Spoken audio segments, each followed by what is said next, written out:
We are going to practice the previous ones we've learned, right? So I'm going to run it just like you would do it on test day. So I want y'all to swing around where you can see. I'm going to work on this arm. And I will tell you today is much easier if you use a medium. So a little bit of oil, a little bit of lotion, whatever you prefer. We're going to start with the easy one, which is the brachioradialis. So all you have to do, right, if we think about where this is at, we got that supracondylar ridge. And then it's coming down styloid process. So it is on top of that radius bone. So if I can feel the radial bone down here, as I move towards the elbow, that's going to be that brachioradialis. What does it do?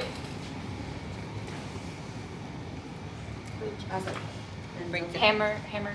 Yes, hammer curl. So specifically the wrist in neutral, and then flexing the elbow. So I'm going to keep the wrist in neutral, and then I'm going to extend. That's the easiest way to do it. Now remember, it also can do supination and pronation. It does pronation when you're in supination, right? Because remember, it always wants to take the wrist back to neutral. And then same thing, if I'm in pronation, it wants to take me back to neutral, so it's going to move towards supination. So the cool thing about this is I can go either direction. As I extend, I can go palm down to stretch it more. Or as I extend, I can go palm up. I prefer palm down because it gives me more access to the tissue, right? Because it's on that lateral side.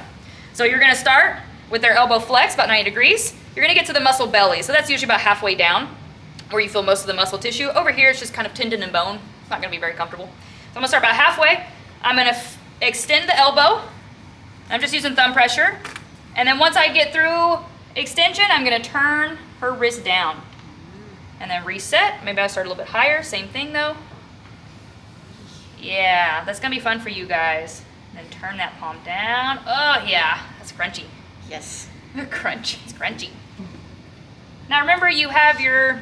you have some extensors and you also have some flexors that are right underneath. So the two that are most prominent is that extensor, carpi radialis, longus, and brevis that go right underneath. You're also hitting those. So if you want, you could also go palm down and then flex the wrist just to get a little more out of that. Right? There's lots of ways to play with that. Yeah, that felt good, didn't it? It was intense, but necessary. Yeah. Now remember, we don't push into the elbow pit. And you shouldn't be over there anyways. You should be over here. Okay, so that's brachioradialis. Wrist neutral, you extend that elbow, drop the wrist down. Your pressure is up towards that lateral epicondyle, right? Just right on top of that radius. Okay, so brachioradialis. Pronator Teres. Hopefully you drew yours pretty well. Some of us drew it a little low, and that's okay. This was just visual purposes, but it's pretty close. It's coming this way. Remember, it's attaching to that proximal third of the radius, so it's a little higher than some of us drew it. I want you to try to find it. So what you're going to do is you're going to have their hands supinated. It's going to be a little bit stretched in this position, right? It's going to be a little elongated. So I'm going to palpate for that medial epicondyle, and then I'm going to move in towards the front side of the arm. And I can start like this and just kind of strum, see if I can feel it. If I'm struggling, I'm going to hold her wrist in place, but I'm going to ask her to try to turn her wrist down. Ready, set, go. And that's going to make it pop up. There it is. Good, relax. So that's where your pronator teres is. What does pronator do? And? Elbow. Yeah, say it, girl. Say it with your chest. Elbow flexion, right? So pronation, elbow flexion, that means it's shortened, right? That's what it does. That's what it does in its contracted state. It wants to pull those two bones together like that. So I'm going to start her shortened. So that's pronation and elbow flexion. And then I'm going to move towards the opposite. So extension and supination. And what you'll feel is it pop up kind of into your hand, right? Because you're stretching it. So it's getting some tension in it. And it's not tension from contraction. It's tension because I'm stretching it, right? So it's very similar, but my pressure is different. And what I'm doing with her hand is different. I'm going to start palm down. I extend that elbow. Go into supination, so palm comes up. This is a good one for body workers, right? We want to see...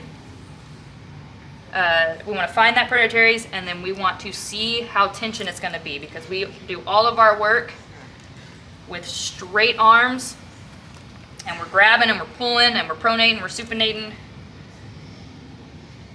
We want to work that pronator teres. Pretty simple. It's a pretty small muscle. It's because remember, it's a little bit deeper than what we drew. We drew it over the skin, so it's a little deeper, and it's cutting straight across this way. So it's going to feel, especially when they contract it, it's going to feel like a little ropey thing in there. Okay.